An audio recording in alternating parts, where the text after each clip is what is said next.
Hi, I'm Ranger Dave here at Valley Forge National Historical Park. As I'm recording this, the year is 2020. It is a year of crisis. There's a global pandemic, a global depression. At home, there is political and social unrest. Tensions are high, and civil discourse is riding a razor's edge over an abyss of outrage. During times like these, we must tread lightly when discussing sensitive subjects and be ever mindful of the controversies that they can create. So let's talk about statues. What?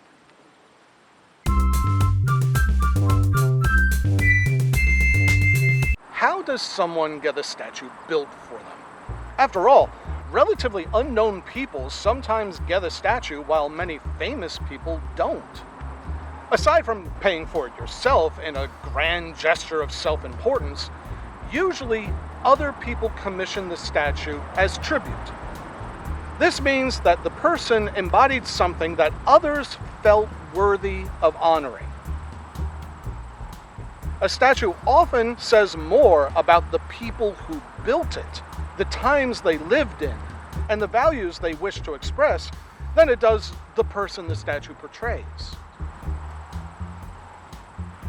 I'm here at Valley Forge National Historical Park, and behind me is a statue of Inspector General Friedrich Wilhelm August Heinrich Ferdinand Baron von Steuben. Most Americans know him as Baron von Steuben. Steuben came from the German kingdom of Prussia, and since his teens he had served in the Prussian army, at that time considered the finest army in Europe. He even served in the general staff of King Frederick the Great. However, in the late 1700s, Prussia was experiencing a rare moment of peace. And in 1777, the 47-year-old Friedrich found himself unemployed in Paris. In Paris, Steuben met Benjamin Franklin, part of the American delegation to France. And by December, Steuben had sailed to America and volunteered his military service to the Continental Congress.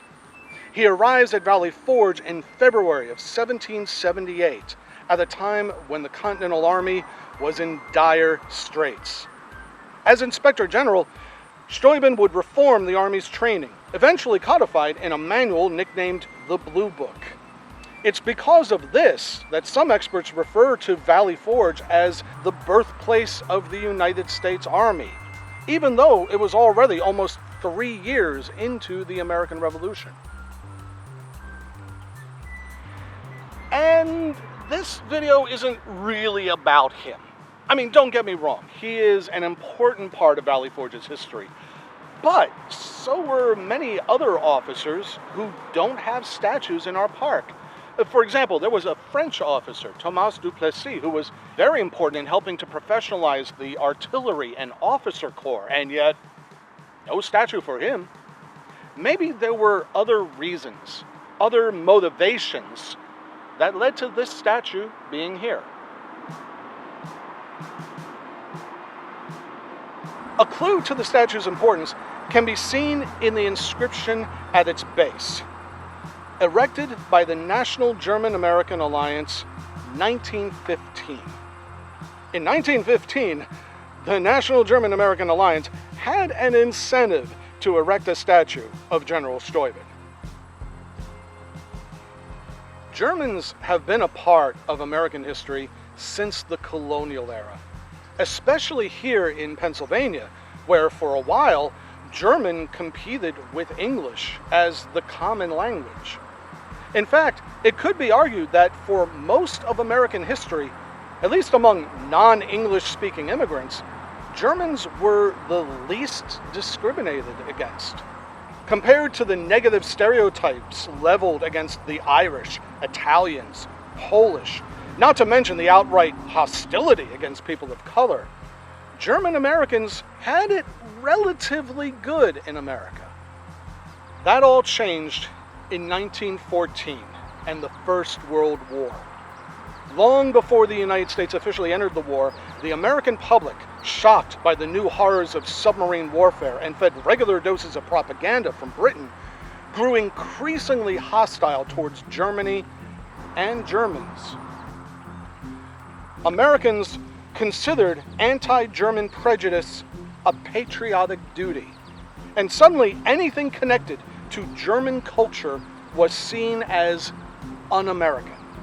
Food vendors began to rename sauerkraut Liberty Cabbage and hot dogs Liberty Sausages.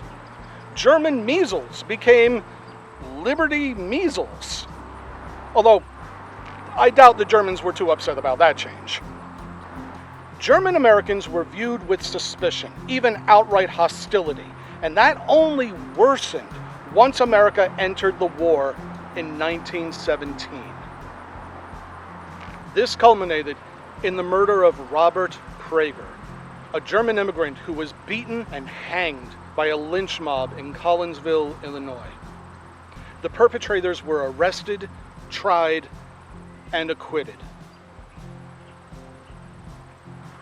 Many German Americans responded to this backlash through overt acts of patriotism, which they hoped would help prevent reprisals. These acts ranged from simply flying an American flag in front of their house or business, all the way to commissioning a statue of a Revolutionary War hero. What better way to remind Americans of the German contributions to this country than to put up a monument for a German who helped in the founding of America? And thus, we have this statue of General Friedrich von Steuben.